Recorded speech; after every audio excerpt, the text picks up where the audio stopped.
Armando Ledesma, investigador de la conducta humana y su regulación, presenta Esencia de Cristo, un programa para analizar la esencia y trascendencia de Cristo, con Cristian Gómez, filósofo, teólogo, escritor y académico de la UNAM, director y fundador de Maná, Museo de las Sagradas Escrituras en la Ciudad de México, y del primer Centro de Estudios Bíblicos Civil, que no promueve ninguna religión. Análisis de la Biblia y otros documentos, entrevistas con especialistas de diversas áreas, sacerdotes, pastores y otros dirigentes religiosos.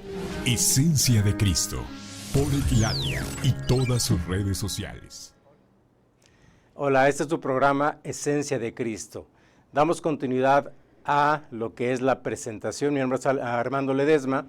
Damos continuidad a toda la serie de sabiduría que nos ha estado apoyando, que nos ha estado ilustrando sobre la Biblia, al doctor Cristian Gómez, que es el presidente de Maná, Museo de la Biblia, y uno de los mejores expertos no religiosos del estudio de las Sagradas Escrituras. Doctor, este es su programa. Damos continuidad. Doctor Ledesma, como siempre, un placer poder saludarlo y a todos las queridas personas que nos han acompañado a lo largo de esta serie. Estamos listos para continuar con el tema. Gracias, doctor. Pues ya vimos lo que es el Génesis, el origen del mal, la libertad que nos dio Dios para poder hacer bien o hacer el mal, el libre albedrío, y ya es momento de entrar con Cristo en el Nuevo Testamento. Estamos en sus manos, doctor. Claro, bueno, vamos a comenzar reconociendo que había una esperanza, un anhelo, una necesidad en este pueblo tan religioso que fue el pueblo judío, al cual debemos el logro religioso y con sus implicaciones filosóficas de lo que llamamos monoteísmo, es decir, haber logrado comprender que no había más que un Dios y que no puede haber varios, porque entonces la pregunta por la unidad última de todas las cosas, la pregunta por qué fue algo, qué fue antes de todo, la pregunta por lo que es eterno y el fundamento de todas las cosas, seguiría sin contestarse si pensáramos que hay muchos dioses, puesto que otra vez tendríamos que preguntarnos si de todos esos dioses, ¿cuál fue el principio? Entonces, al pensar en un Dios que es causa de sí mismo y causa de todas las cosas, que es eterno y que es infinito, el pueblo judío había dado un paso gigante en la historia del pensamiento de la humanidad. Pero también había sufrido la realidad de las guerras, de la esclavitud, de la pobreza, de varios imperios que lo habían dominado. Cuando el periodo de los reyes de Israel se terminó, algunos de ellos tan famosos, ¿quién no ha oído hablar del rey David? Que no es exactamente, bueno, el de las mañanitas, pero él no compuso las mañanitas, ¿no? El rey David, el rey Salomón y otros reyes que les sucedieron en una historia de altibajos, en una historia donde Dios siguió mostrando su fidelidad y su amor por la gente, pero la gente también mostraba su infidelidad por Dios, su tendencia a la idolatría, a la injusticia social. Y bueno, finalmente terminó un periodo de la monarquía hebrea, que podemos llamarle, cuando los imperios comenzaron a dominar a ese pequeño pueblo a las orillas orientales del Mediterráneo. El primer imperio fue el imperio asirio, que en el año 722 destruyó a 10 de las tribus de Jacob, 10 de las tribus descendientes de Jacob, que se llama también Israel. Más adelante vino el imperio babilónico, que también destruyó la ciudad de Jerusalén y se llevó a la mayor parte del pueblo de otras tribus, la de Judá y la de Benjamín, a la ciudad de Babilonia, allá en Mesopotamia, por el norte. Algunos judíos, tras un promedio de 70 años, regresaron a la tierra de Palestina y trataron de revivir a la nación judía. Sin embargo, el imperio babilonio cayó bajo el imperio de los medos, que también estuvieron dominando a los judíos. Tras los medos vinieron los persas, y tras los persas los griegos, y tras los griegos los romanos. Estamos hablando ya de varios siglos, ¿no? Digamos desde el siglo VIII hasta la época de Cristo. 8 siglos que ese pueblo judío ha estado oprimido y conquistado. Y en ese contexto de sufrimiento, de preguntas por el cumplimiento de las promesas de Dios, de preguntas acerca de un reino de justicia de parte de Dios, los profetas empezaron a hablar de una solución que Dios tendría para establecer el reino en este mundo. Cuando hablamos del reino de Dios, yo creo que es comprensible para todos nosotros si pensamos en la clase de sociedad que nos ha tocado vivir. Estamos sufriendo y estamos en desacuerdo con la corrupción política, con la violencia, con el crimen organizado, con el narcotráfico, con las violaciones, con la prostitución infantil, con la esclavitud, con la guerra, con el hambre, con la miseria. Todos estamos en contra de eso, estamos buscando soluciones y poder imaginar una sociedad donde ninguna de estas cosas malas existiera, una sociedad justa, equitativa, que pueda vivir feliz, que pueda vivir en paz, ha sido el anhelo de muchas teorías políticas, desde el positivismo de Augusto Comte hasta el marxismo, por supuesto de Carlos Marx y otras posturas. Pero los profetas fueron los primeros que hablaron de una época que, a diferencia de un sueño y de una utopía, una época que realmente vendría una vez al mundo, en el que Dios establecería una sociedad diferente, gobernada por Dios. A ese gobierno de Dios se le llamaba el reino de Dios. Y resulta que tendría que haber un personaje, un ser humano extraordinario, que fuera el que trajese el establecimiento, el inicio y la concreción de ese reino de Dios. Hasta aquí, pues habrá que aclarar algunas cosas, por ejemplo, ¿qué son los profetas? Porque ese pueblo del que hemos platicado, el pueblo judío, desde sus albores, había vivido una época de patriarcas, nómadas, de los cuales habían descendido las tribus. Después se confederaron para formar una monarquía con el primero de los reyes, que se llamó Saúl, y a la caída de la monarquía acabamos de decir que las potencias lo conquistaron. Pero en ese periodo de la monarquía y después surgieron unos personajes llamados profetas. A diferencia de el concepto profeta de las religiones vecinas, de las naciones circundantes, donde el profeta es una especie de adivino que habla del futuro, que habla del destino, que lee los secretos del arcano en formas misteriosas, ambiguas, a veces inentendibles. El profeta de Israel tiene otro concepto y tiene otra función. La palabra hebrea, y quizá de repente aludimos al hebreo, aludimos al griego, porque son las lenguas en que se escribió la Biblia. En hebreo la palabra profeta se pronuncia naví, que significa fluir o hablar, sobre todo hablar de parte de alguien, hablar de parte de otro. Así que el concepto judío de profeta es el que habla de parte de Dios. No necesariamente que adivine el futuro. Puede hablarnos al presente. El profeta habla al presente y denuncia que los ricos oprimen a los pobres, que los gobernantes son injustos. Ese es un mensaje profético.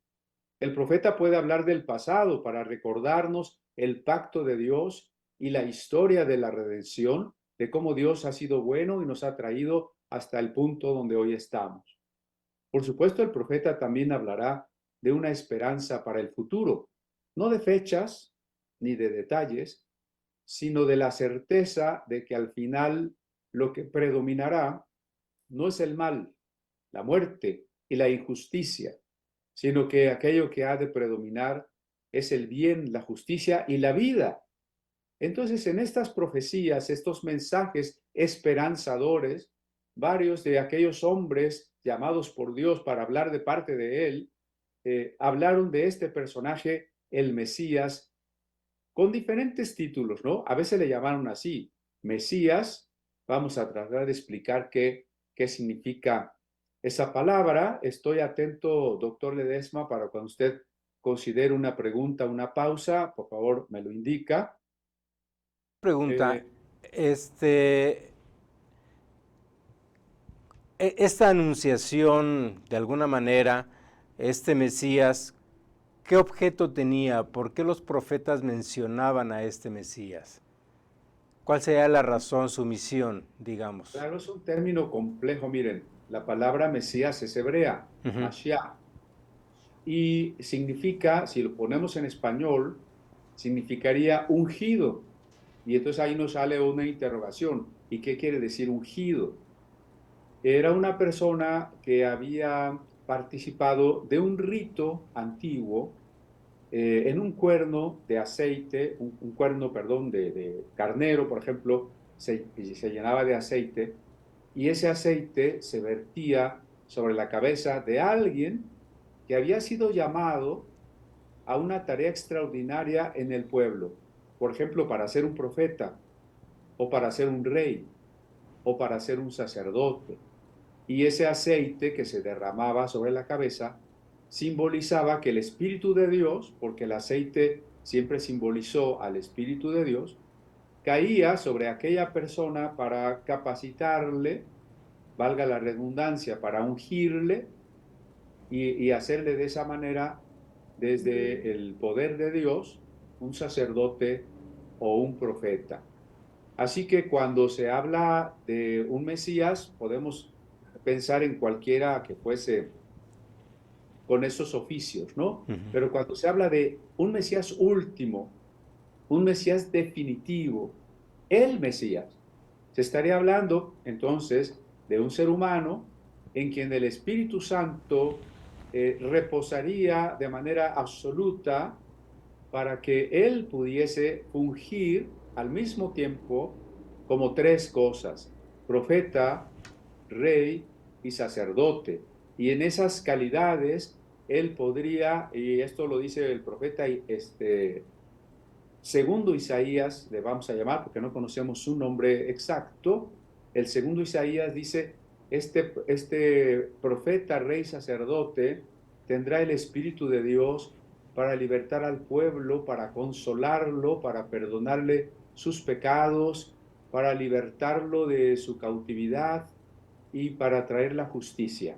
Entonces la idea de Mesías era muy completa, un poco lejana a nuestra época, pero entendámoslo así: alguien sobre quien reposa el Espíritu de Dios y que de manera última y definitiva traerá un reino donde el que necesita de Dios, el pobre, el manso, el que llora, va a recibir de Dios ese consuelo.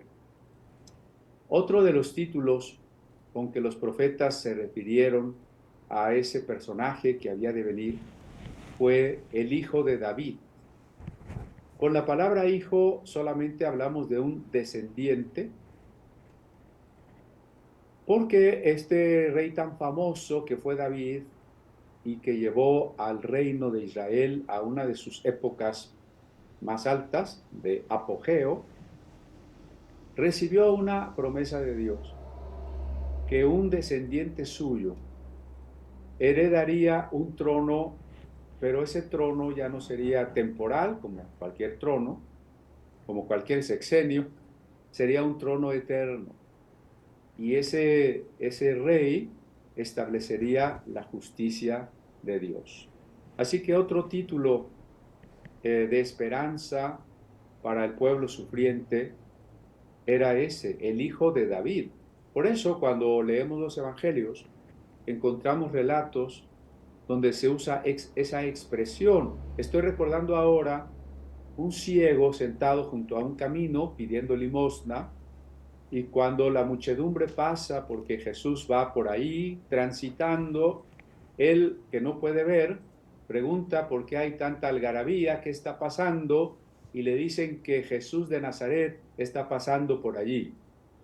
Y entonces él, digamos que tal vez se pone de pie, no puede ver, recuerde, entonces él no sabe exactamente dónde está Jesús, pero comienza a gritar hacia donde está la multitud: Jesús, hijo de David, ten misericordia de mí. Y así grita constantemente este título: Jesús, hijo de David, ten misericordia de mí. Cuando Jesús lo escucha, se acerca y le devuelve la vista, ¿no? Entonces, este es el título que el pueblo de la época entendía como un descendiente de la mejor época de la monarquía, pero que a diferencia de los reyes antiguos, este era un rey que traería no su propio reino, sino el reino de Dios. Una pregunta. ¿Esta es la razón de que al inicio en el Nuevo Testamento aparece la genealogía de Jesús como descendiente del rey David? Me parece muy oportuna esta pregunta, doctor. Muchísimas gracias. Es de gran interés para nuestro público.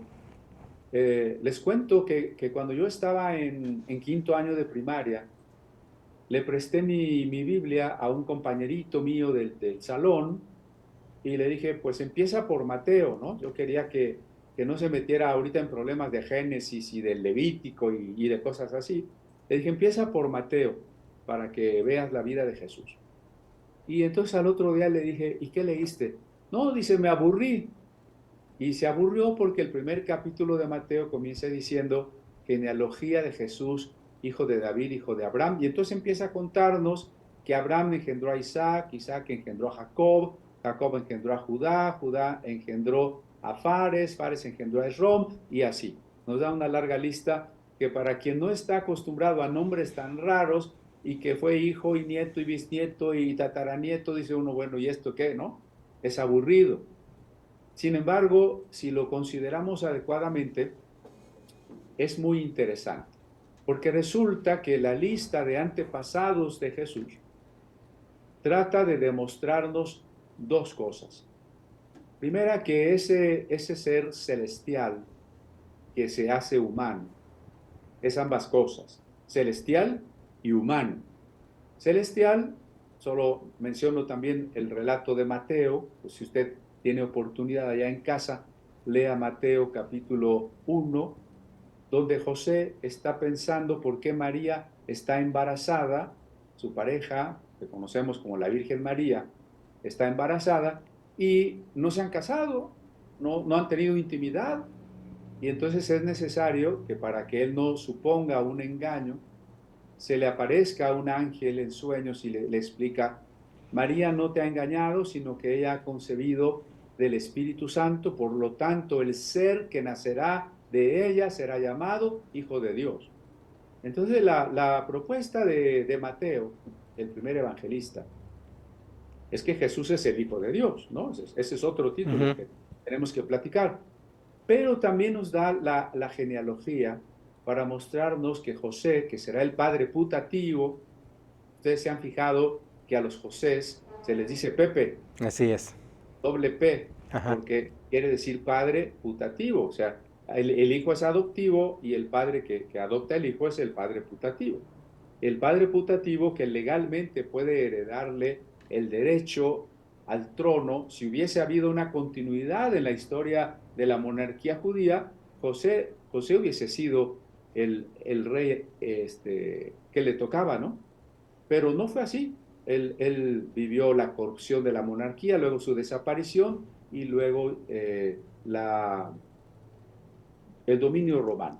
Pero bueno, volviendo al punto, esta lista de antepasados de Jesús nos demuestra que José es un legítimo descendiente del rey David, que a su vez es un descendiente del patriarca Abraham, a quien se le dieron las promesas de que siendo él esposo de una mujer estéril, sin embargo Dios le daría una descendencia muy numerosa y en particular una descendencia que formaría un pueblo que tendría la tarea, a veces no cumplida, ¿verdad? Pero que tendría la tarea de iluminar al mundo, de ser luz para todos los países, las naciones, a través de su conocimiento de Dios. Entonces, esta genealogía, esta lista que nos da el primer capítulo de Mateo, está dividida en 3 grupos. Cada grupo tiene 14 nombres. Digamos, pues yo digo, Abraham tuvo un hijo que se llamó Isaac, Isaac tuvo un hijo que se llamó Jacob, y así. El primer grupo tiene 14 nombres, el segundo grupo tiene 14 nombres y el tercer grupo tiene 14 nombres.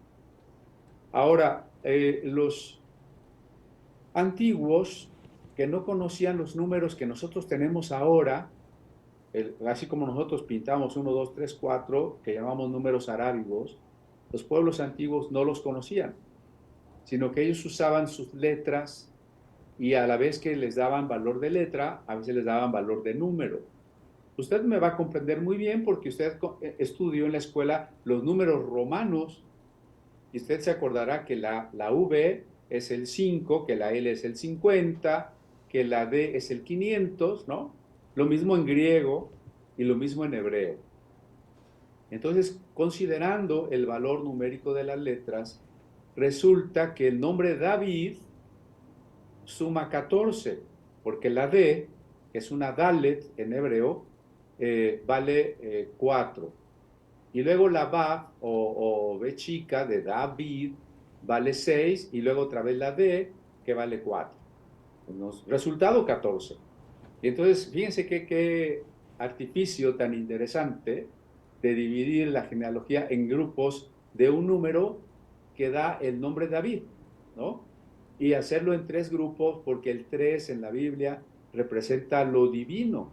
Entonces la simple genealogía ahí nos está diciendo muchísimas cosas. Es sumamente interesante porque esa misma genealogía también nos habla de mujeres. Ahora que recién pasó el Día de la Mujer y que hay una preocupación social por la equidad con las mujeres, esta genealogía también nos cuenta de algunas mujeres, ¿no? Porque en los pueblos antiguos las genealogías se daban solo por parte de los varones. Así que Mateo hace algo extraordinario, porque nos habla de 4 mujeres, una que se llamaba Tamara, otra que se llama Rahab, otra que se llama Ruth y otra que se llama María. Y resulta que estas mujeres son, si se quiere, hablando socialmente, marginadas, porque Tamara era una viuda que tuvo que disfrazarse de prostituta para poder tener el hijo que la ley le obligaba a tener. Es otra historia, ¿no? Rahab era una prostituta que sin embargo ayudó a los judíos cuando tuvieron que invadir una ciudad. Ruth era una mujer de otro pueblo que se llamaba los moabitas y que adoraba a otros dioses, era de una fe idólatra pagana. Y María, pues aunque hoy es considerada pues la Virgen Santa, en ese momento como una niña de 13, 14 años embarazada, sin casarse, seguramente era mal vista por todos sus vecinos y familiares, ¿no? Entonces en esta genealogía están esas 4 mujeres integradas como parte de los ascendientes del Mesías, como parte del rey hijo de David. Así que esta genealogía que está dividida en 3, la época de los patriarcas y legisladores, la segunda etapa, los reyes y profetas, y la tercera etapa, los sabios y los escribas o copistas de la Sagrada Escritura. Así que Mateo, que está dirigido a judíos para que entiendan quién es Jesús, usa este recurso numerológico, histórico, que un judío podía entender perfectamente en aquella época, y ya desde ahí, desde ese primer capítulo, le está demostrando quién es Jesús. Aquí es importante lo que usted nos comenta, doctor, entender que Jesús era judío, que vivía en un entorno judío, que el Antiguo Testamento, la Biblia, era la Biblia de los judíos, el Pentateuco, y que el Nuevo Testamento fue escrito principalmente primero para los judíos y luego ya con un lenguaje universal, incluso por el tipo de lengua que se utilizó para poder escribir lo que es el Nuevo Testamento, ¿no, doctor? Claro, cuando hablamos de Jesús nos vamos a tener que referir a esta segunda parte de la Biblia, que hoy llamamos Nuevo Testamento, y que a mí me gusta más llamarle la enseñanza de los apóstoles. Esta segunda parte de la Biblia es lo que se escribe después del Mesías, y lo que llamamos Antiguo Testamento es lo que se escribe antes. Sin embargo, hay que considerar que cuando la iglesia cristiana nació, cuando Jesús vivió en este mundo y luego murió y resucitó, y sus apóstoles continuaron siendo testigos de que había resucitado, todavía no se escribía el Nuevo Testamento. El Nuevo Testamento se empezó a escribir en el año 50, es decir, digamos, 20 años después de la resurrección de Cristo. Así que la pregunta es, ¿qué era la Biblia para los primeros cristianos? Y la respuesta es el Antiguo Testamento. Pero era necesario, puesto que Jesús prometió regresar, pero no regresó inmediatamente. Era necesario para los apóstoles o enviados, apóstol significa enviado, que conforme el número de seguidores de Jesús crecía, incluso algunos de los apóstoles empezaban a morir martirizados, vieron la necesidad de escribir toda su enseñanza, toda la buena noticia. Evangelio quiere decir buena noticia. Y esos escritos, ahora coleccionados, son lo que llamamos Nuevo Testamento, que nos permite leer la clave del Antiguo, es decir, cómo leer a la ley y los profetas. El Antiguo Testamento se puede llamar así también, la ley y los profetas. Cómo leer la ley y los profetas correctamente. Y el Nuevo Testamento nos diría desde Jesús el Cristo. Así que el Nuevo Testamento nos da la luz, nos da la clave de interpretación, se dice la clave hermenéutica, para leer el Antiguo Testamento. El Nuevo Testamento entonces es como el registro del hecho central en la historia de todo el universo. Aquel instante en que el Creador se hizo criatura, aquel momento en que el Eterno entró en el tiempo, ese momento en que aquel que es infinito quiso hacerse tan pequeño como un niño para nacer en un establo. Es el mensaje de cómo ese Dios que quiso tomar forma de los hombres para ser conocido por los hombres, permitió que nosotros los hombres lo rechazáramos, lo desconociéramos y lo crucificáramos. Y lo que decía el doctor Ledesma ahora es muy importante, que Jesús era judío. Esto se olvidó a tal grado que la iglesia misma, durante la Edad Media, persiguió a los judíos, olvidando que Jesús, que María, que Pablo, que Mateo, que Juan, todos eran judíos. Y retomando estas ideas de la Edad Media, el nacionalsocialismo de Hitler, los nazis, también despreciaron a los judíos como una raza inferior y dañina, destructiva. Ellos imaginaban a Jesús rubio y de ojos azules, de la raza aria, y entonces olvidaron que Jesús era un judío, ¿no? Y lo olvidaron, entre otras cosas, porque todas las pinturas de la iconografía cristiana de ese Jesús colgado sobre la cruz están pintadas con este hombre que pende, que cuelga de la cruz, con un taparrabos que le cubre el miembro masculino. La verdad es que los romanos crucificaban a las personas desnudas. Si a Jesús se le hubiese pintado, con fidelidad a la historia, se le hubiese pintado desnudo sobre la cruz, y entonces siempre tendría que haberse representado que él estaba circuncidado, y tal vez nunca se hubiera olvidado que él fue un judío.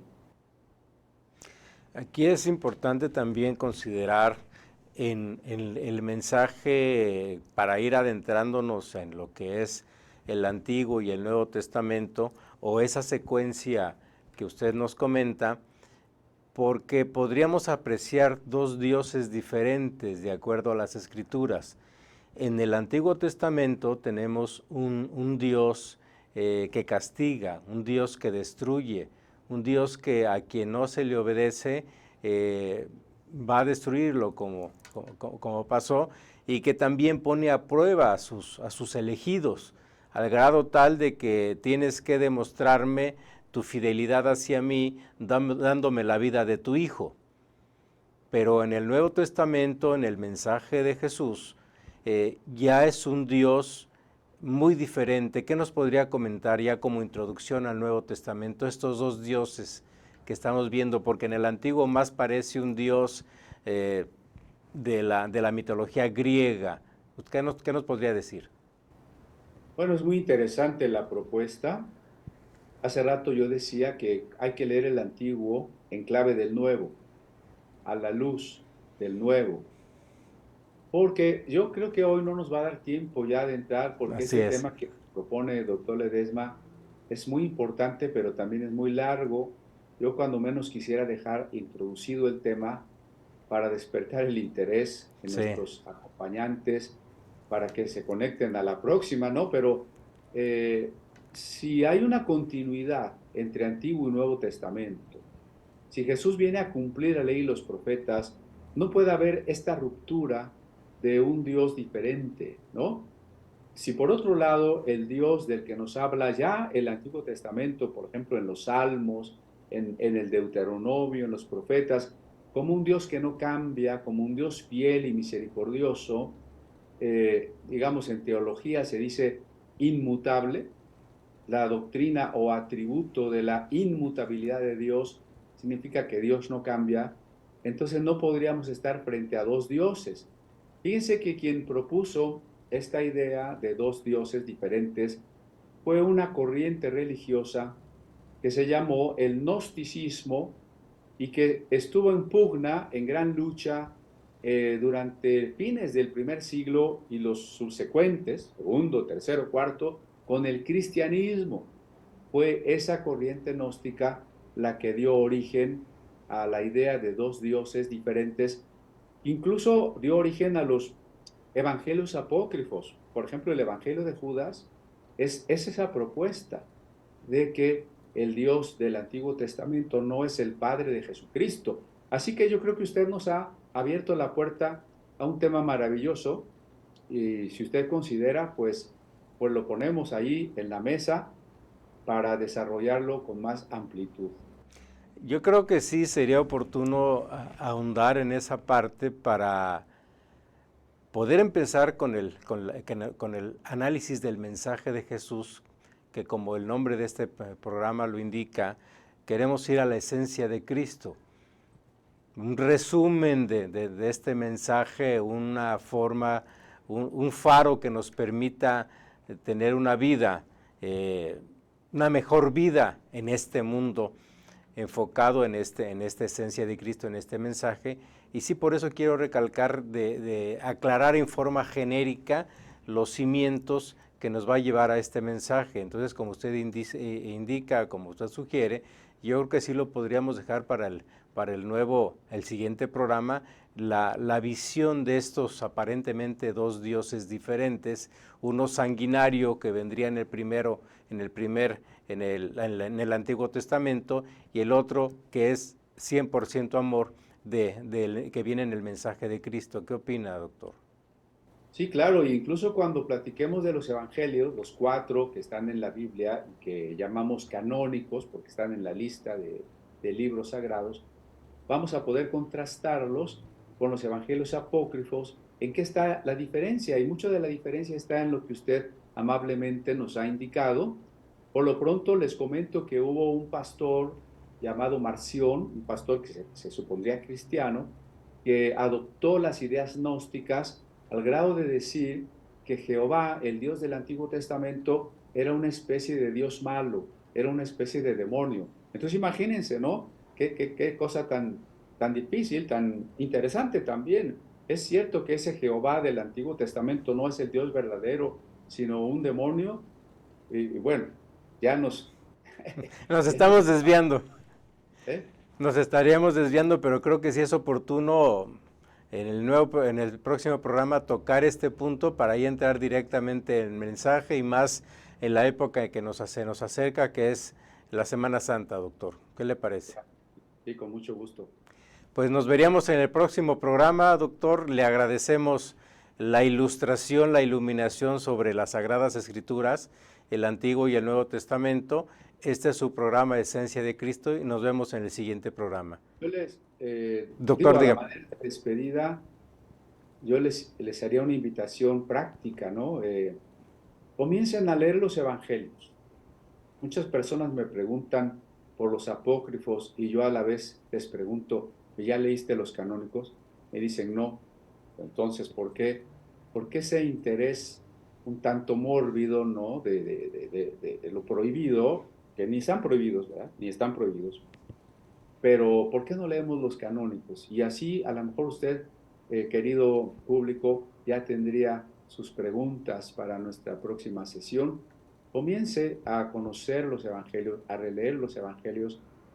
Seamos creyentes o no, no podemos dejar de conocer una literatura que ha formado nuestra cultura y que necesitamos entender para comprender muchas de las expresiones de lo que hoy somos en literatura, en filosofía, en pintura, en música, en derecho.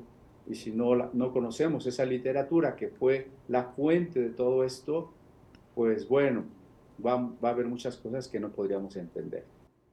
Gracias, doctor. Pues nos veríamos en el próximo programa y nuevamente le agradecemos toda la ilustración que nos da sobre este tema tan importante para nuestra vida. Gracias, doctor. Armando Ledesma, investigador de la conducta humana y su regulación, presenta Esencia de Cristo, un programa para analizar la esencia y trascendencia de Cristo, con Cristian Gómez, filósofo, teólogo, escritor y académico de la UNAM, director y fundador de Maná, Museo de las Sagradas Escrituras en la Ciudad de México, y del primer Centro de Estudios Bíblicos Civil, que no promueve ninguna religión. Análisis de la Biblia y otros documentos, entrevistas con especialistas de diversas áreas, sacerdotes, pastores y otros dirigentes religiosos. Esencia de Cristo, por Equilatia y todas sus redes sociales.